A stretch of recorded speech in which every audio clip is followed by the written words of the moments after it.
All right. Hello, everyone. I see a few people introducing themselves in the chat, which is nice. We'll be using the chat throughout, so if you don't have that open already, it would be good to just prep that. What I like to do with these things is we'll just give it a minute or so. I can see the numbers are now starting to increase. Everybody's getting their calendar reminder or their notification, and they've got to go find the Zoom link. So I just like to give it 1 or 2 minutes for people to dial themselves in after the start. But I think looking already at the introductions in the chat and also looking at where people signed up for this webinar, I think I can actually say good afternoon, good evening, and good morning. I think we have everybody to cover all of those bases there, which is really quite nice, actually. So it's 3 p.m. local for me. I'm here in the north of England in the UK. And I know from registrations and from people in the chat so far that we have people from as far as kind of Eastern Europe and then over towards the kind of North American side of things as well. So yeah, thank you all for coming. So I'm going to start picking things up. People are still dialing in. The numbers are still climbing. And so Joe just said here in the chat, good morning, good afternoon, good evening, and good night. I can't remember the movie reference, but it is ringing a bell to me, that one. Maybe you can drop that in the chat for me. But my name is Scott. I am the founder of Report URI, and thank you for joining me on this webinar. I call it a webinar. It will be a tad more informal than that. For those that know me or have seen me, I'm not, this won't be your traditional kind of webinar. This is, of course, a webinar on getting started with content security policy. And in essence, CSP sounds really, really simple and really, really easy. And when I started building Report URI, the company that I run now, it was actually 10 years ago when I started writing the code. It was a couple of years after that until anybody saw a website or any kind of product or anything that resembles the current UI. But it has been almost 10 years since I started working on this. And CSP, content security policy, sounds like a very simple mechanism. In principle, when we discuss this in just a moment, it sounds really, really easy to get started. But I found that lots of people, lots of organizations struggled with the first steps of building a content security policy or writing a content security policy. So this is what we're going to tackle in this webinar. I want to show how easy it can be to get started with CSP and to show you one of the tools that we have created to help you get started, namely the Content Security Policy Wizard. So I don't want to keep too much of your time. You can find more details out about me on the internet if you would wish, but the numbers have climbed up quite a lot now. We've given people just those couple of minutes to dial in. So we're going to get started and we're going to dive straight into it. Now, first of all, before we write a CSP, I want to give a quick overview of what is a content security policy. And I have my own personal website over here as an example of a website that uses content security policy. So if we take a look at a website like mine, and I can go over here into the menu in Chrome, you can follow along as well. If you're using your own browser, things will be very similar, even if it's not Chrome itself. And I'm going to have a look here at the network tab, and I'm just going to refresh the page in order to populate this tab. And the thing that I want to look at here is this first request to actually load the page itself. And the reason I want to look at this is because content security policy is a response header. So when my browser just loaded this page, it obviously loaded the content of the page, but it also loaded, along with the page, a content security policy. So in essence, this is what a CSP is. It's a security policy for the content of the page. And that security policy is delivered like this. So you can see here, the policy is delivered along with the page as a HTTP response header. Now, it's a little bit wall of text. If we look at it like this, there are some other tools to help us, namely security headers. So this is another one of my tools. And what you can do here is use security headers to analyze the HTTP response headers of an application. So I'm sharing the links into the chat as I go. If you wish to follow along, you can. But you can see here, I've just done a quick security scan of my own personal website just to see what's going on. And you can see here all of the HTTP response headers you're probably familiar with, the date, the age, cache control, things like that. But again, you can see that content security policy header has been delivered. This is slightly easier to read. We have a little bit of syntax highlighting now, but in essence, this is the security policy being delivered to the page that says what should happen on this page. And that is, with content security policy, that's what you're outlining. What should happen on my page? And it will be the browser that enforces this security policy. Now, if we want some more meaningful explanations, the best tool that I can, in my unbiased opinion, of course, recommend is our Content Security Policy Analyzer. So this is the tool on Report URI for the purpose of pausing and looking at policies in a little bit more of a human-readable fashion. So we're just going to take a look at my content security policy here. And what the tool does is it will grab the policy, pause it down, and it explains it a little bit better. Now, what the CSP does is controls where are you allowed to load things from. So we can set a default position for our policy and say, hey, look, by default, I'm happy for my website to load things from this location. I only have one. And self is a keyword in CSP to say the site that you're currently on. So if you're currently on this site here, then self means that you're allowed to load content from the same location. So by default, this is a fairly reasonable position from a security standpoint. You're already on my site, and I trust myself to load other content into the page. But then CSP gets a little bit more specific with things like the script source. So you can now control, where do I load JavaScript from? Now, if we just go back to the raw policy, you can see how this is starting to break apart. So we have the default source of self here. You're telling the browser by default, you can load things from the site that you're currently on. And then you can see we go more specific with the script source. And then this is the script source section here. So we're just looking at a slightly more aesthetically pleasing layout of that policy. So this is where are we allowed to load JavaScript from? And again, it sounds really simple in essence, right? You write a list of locations that the page is allowed to load JavaScript from, and then the page is only allowed to load JavaScript from those locations. So I have self because I want to load JavaScript from my own site. I have the Discuss comment system, so I have to load their JavaScript. I embed tweets and things from Twitter, so you have to load their JavaScript in order to do that, and so on and so forth for all of the others.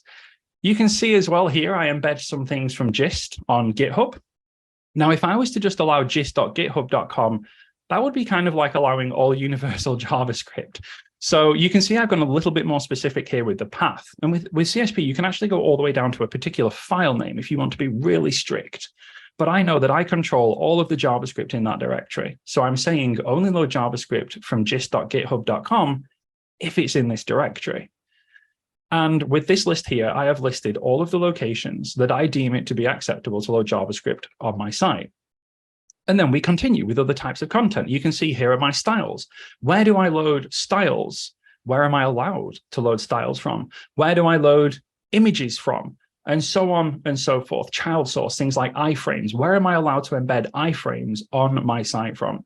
So by specifying this list, you can see how we're saying to the browser, look, you're on my site, and this is where you are allowed to load things from. And I want to control that.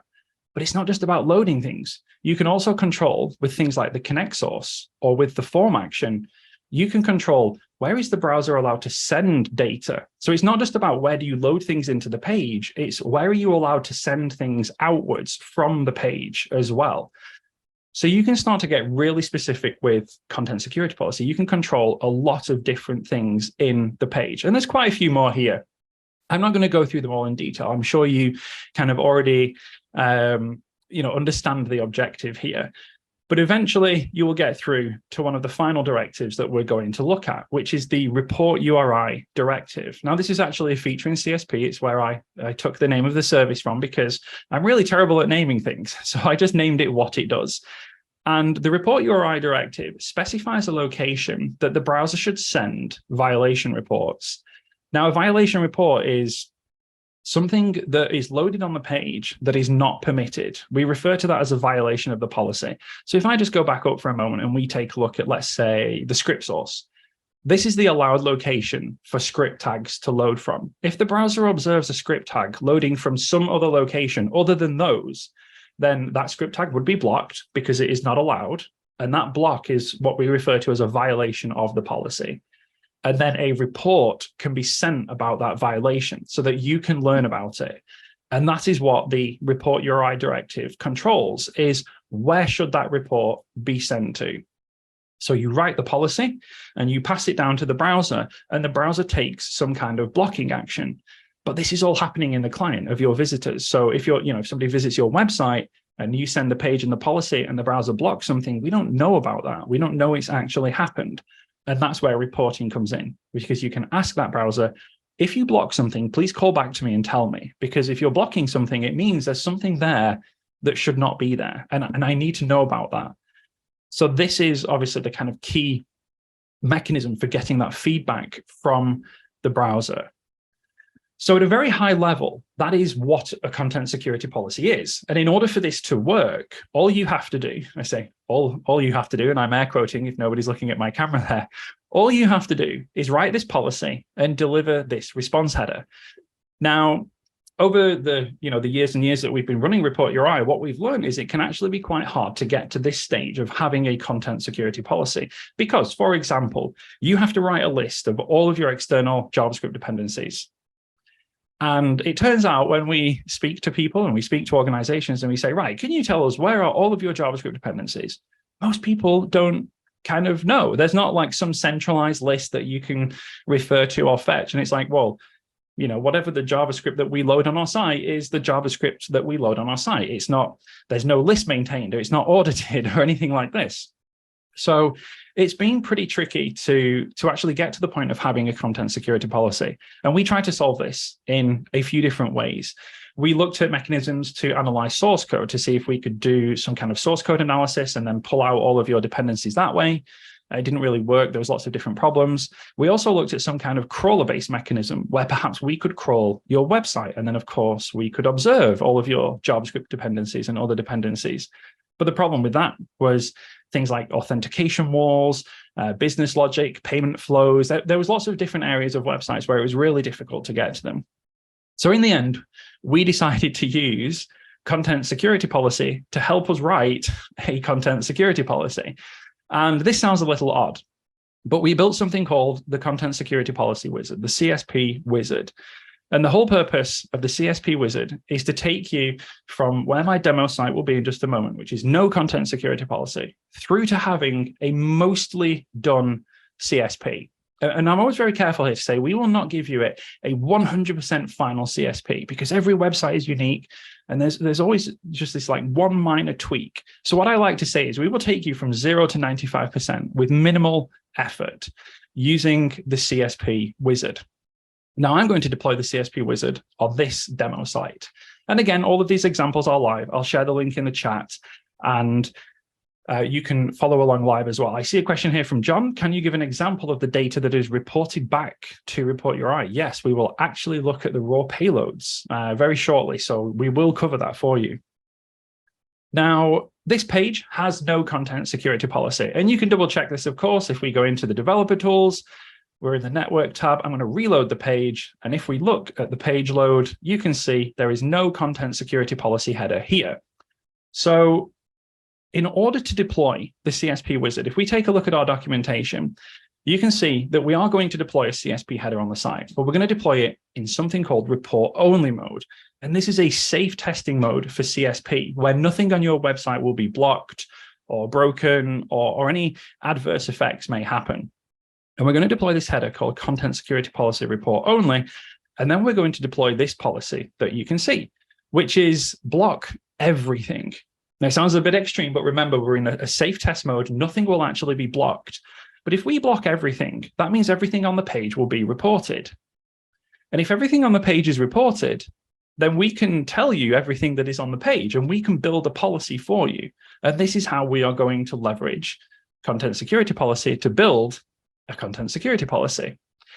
So what we're going to do is deploy this header. We give you the example header right here.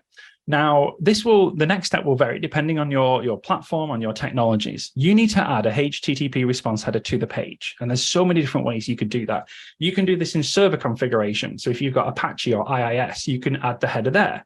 You could do this in application code. So you might just add a single line of app code to inject the header. You might have a CDN provider and you can go to their dashboard and just add a response header for all of your response. There are so many different ways to do this. And the truth is, it doesn't matter which one you use. As long as the response header is on the page, you do it the best way that suits you. Now, the way that I'm going to do it right now, just to keep this demo simple, is to actually use a really cool feature in Chrome browser. Now in Chrome browser, we can see I've got the response headers for this page here.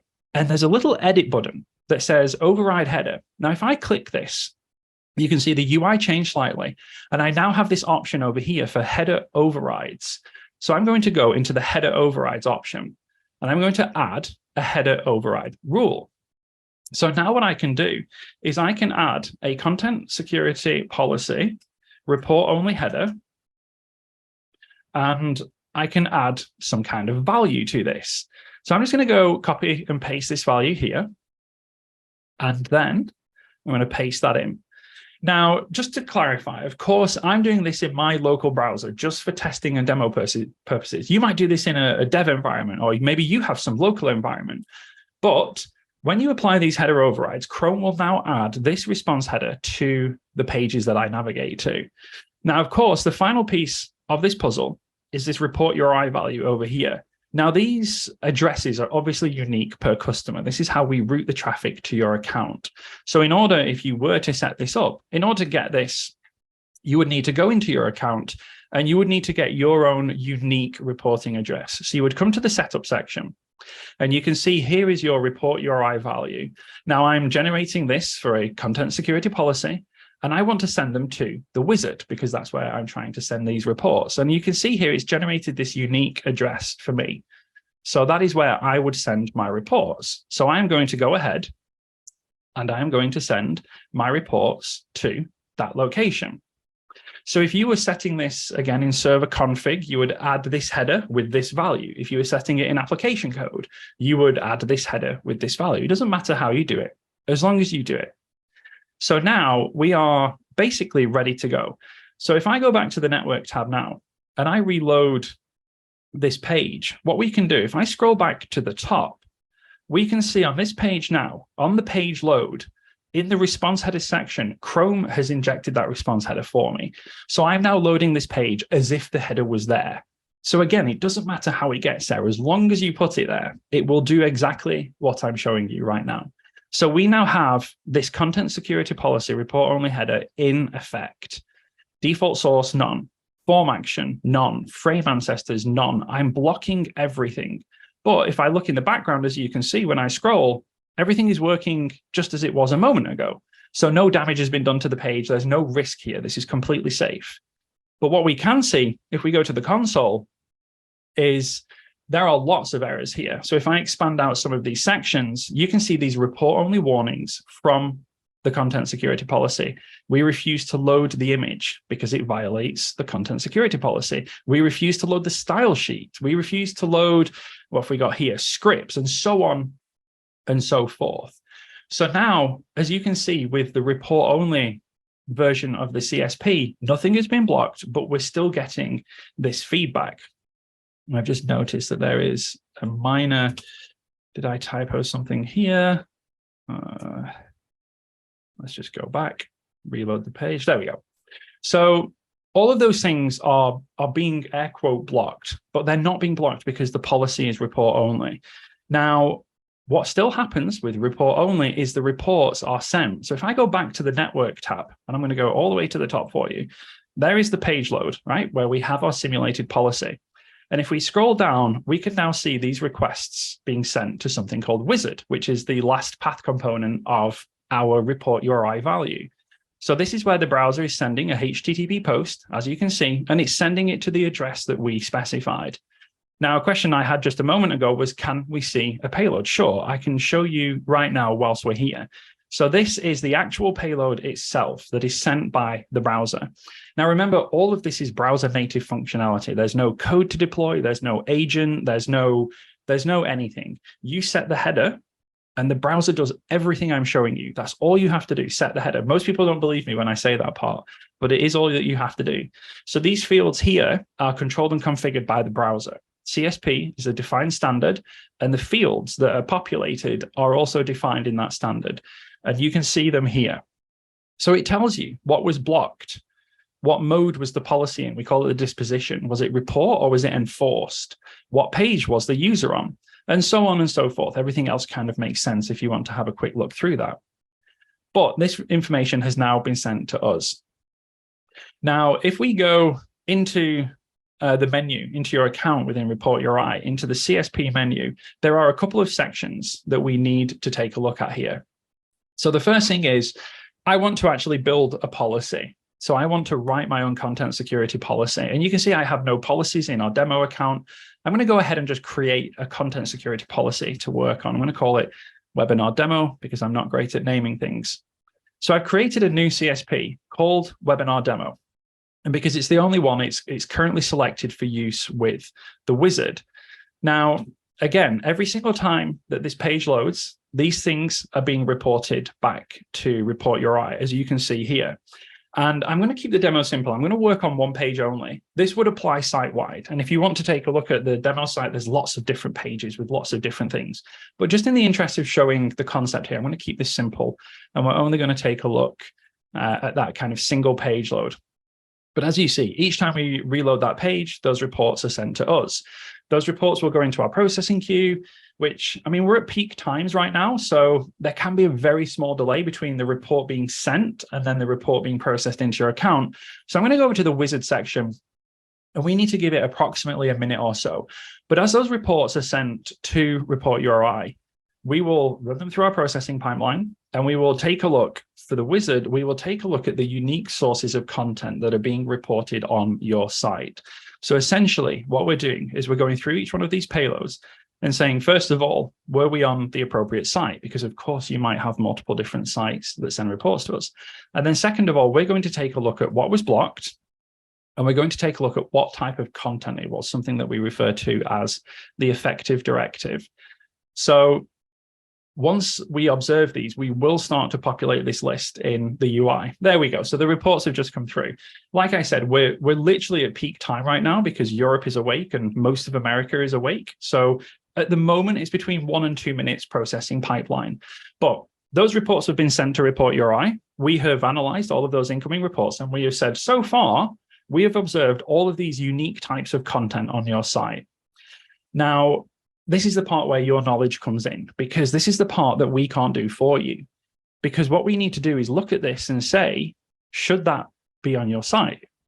And we don't know that. That's the part where you have to provide your knowledge, because only you would know, should this thing be on your site? And you have to go through them all, and you have to take a look at this one. So connect source. Your site is trying to connect outbound and send data to scotthelme.co.uk. And you would need to look at that and say, is that expected functionality? Now, in my case on the demo site, it is. So I would tick that, and I would simply say, add it to my CSP. That is an expected action. I wish to permit it. And then we would move on to our fonts. So I'm loading fonts from myself, and I'm loading fonts from Google. I know both of those things are supposed to happen. So I'm going to grab them, and I'm going to allow them, add them to my CSP. Again, image source. Well, yep, I load images from myself, and yep, I load images from this other domain. So I would select them, and I would allow them. And then we get to the scripts. Now, this is where things get interesting, and this is to show kind of where you need to pay attention, because yes, I load scripts from myself. That is expected. And yes, I load my libraries from the Cloudflare CDN. But then we get to this other one, and I'm like, evilcyberhacker.com? I'm pretty sure that we're not supposed to load JavaScript from there. So for those two, I'm going to add them to my CSP. But for this other one, I don't know what that is, and I don't think that's supposed to be allowed. So I'm going to select it, and I'm going to say block that one. That's not something that I want. And the final pieces of the puzzle here are these style sources. So yeah, I load styles from myself, from Cloudflare, and from Google. So I'm going to select all of those, and I'm going to add them to my CSP. Now, if you have a large site, you may have more entries in the list, but the process would be the same. You need to look at them, identify if they're supposed to be there and allow them. And if they're not supposed to be there, you would block them. So now I've cleared out my list. And if I go back to the policy section, the policy that I'm currently working on is being modified as we do that. So you can see if we start to pick this apart, you can see the connect source for Scott Helme is now allowed. The font source has been allowed for the two that I selected. But importantly, the script source, we've added the two that I allowed. And of course, the one that we blocked has not been added. So you can see how processing that list in the wizard is starting to build this policy string for you. Now, if you want to reduce the volume of reports that are being sent, you can take a copy of your policy string as you're currently working on it. And I can go back to the site and I can actually update this here. So I can put the current version of my policy into the header. Now, again, you might do this in your server config or your application code, wherever you did it. You would just update it to your current live version of your policy. So now, if I go back to the console, remember earlier we had over 100 errors on this page. If I reload the page now, you can see, of course, the number of errors has gone down drastically, because now all of those things that were being blocked, like the scripts and the styles and so on, they're no longer being blocked because the browser knows, well, they're supposed to be here. I don't need to send a report for those.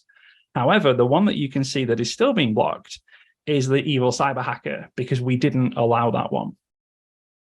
Now, generally speaking, with the wizard, when you have this list of sources of content on your site, we generally recommend that people run the wizard for a period of 7 days. I've done a very short demo here just to kind of explain the concept, but generally speaking, we recommend 7 days so that you get all of the different time zones and all of the different geographies, and you also see your traffic on a weekday and your traffic on a weekend, because these are all things that might change. Where are people going on your site?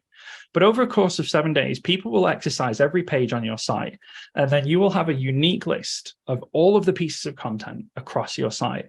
And you would go through that first process I showed you of allowing them or blocking them. And then what we recommend is to do what I just did, to update that policy to your current latest version, and then run it for another week and see if any deviations are reported. And we refer to this process as maturing the policy. So you're deploying the first version and then seeing if any deviations happen from it. And then maybe you have to make some tweaks, and then you would deploy that for another week. So you go throughout this process of saying, look, we've built the policy, we think it's close, we're going to deploy this change, we'll wait another few days and see if anything gets reported. But eventually, you will actually want to send some reports through to your account. And you would go back to the setup page, and for your content security policy, we would still stay in report only mode. And we would take this value here, and you would simply update the reporting address on the end of your policy. So that report URI value would become like that. So what will happen now is, of course, exactly the same reports will still be sent. If I reload the page, you're going to see that we will still have that report only, refuse to load the script. I think maybe I made a typo somewhere there. Let's just try that again. There we go. So you can see that we still have, it's refusing to load the script. But now if we go to the network tab, we can see, first of all, there are far less reports being sent to us now. But number two, we can also see, if I scroll down, of course, the address that we're sending the report to has changed. So this signals to us now that you no longer want to add this to the wizard. You actually want to take a look at these reports within your dashboard. So previously, all of your reports would have gone into the wizard for that process of modifying the policy. But now what you're saying is, well, hang on, we've got the policy to a point where we're comfortable, and we actually want to see what reports are going to come back. So again, we need to wait approximately 1 to 3 minutes for the report data to come through live into the dashboard. And from this point forwards, we will be tackling this in the next webinar, because for right now, we have actually achieved the objectives that we set out to do. We started on that demo site with no content security policy whatsoever. And we have gone from no policy to a policy that is reasonably good. I would say that that policy is around about what I said. It's pretty much 95% complete. We would need to go click around a few different pages on the site. And if we were to deploy this live, we would be getting feedback from a much larger number of clients. But for right now, we have a content security policy in report only mode. If I go to the network tab, take a look at the top, you can see here, and it covers all of the things that are required. Yes, only for this page. And if I'd navigated to other pages, it would include those other pages. But for the purposes of demonstration, I just wanted to build a good content security policy for this page. And that policy right there is pretty much spot on for the requirements of this page. So as I said at the beginning, we were going to use content security policy to create a content security policy. And that is what we have done. So now, in just a moment, I'll go show those reports coming through in the dashboard. Of course, the only thing that's going to be reported is that one last piece of JavaScript. Now, if you get a report that tells you that you have a piece of JavaScript that is not allowed, there's only two outcomes. Number one, you forgot to allow it, in which case you need to go back and then you need to allow it because maybe there was a misconfiguration or a misunderstanding. And you would simply say, you know what, this piece of JavaScript is supposed to be here. We'll just add it to the policy. The only other option is you have a piece of JavaScript there that shouldn't be there, in which case you need to go take a look at why is it there if it's not supposed to be there. So those are pretty much the only two scenarios that you're going to come across. So if we go take a look, I ran this test demo just previously a moment ago.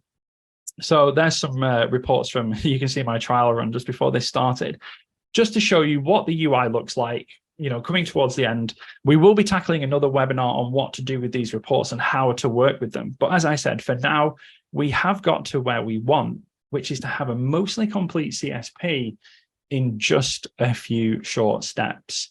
So what I would like to do now is, officially, this is the end of the webinar, the end of the demonstration. And as we said, there would be a 50-minute open Q&A period at the end as well.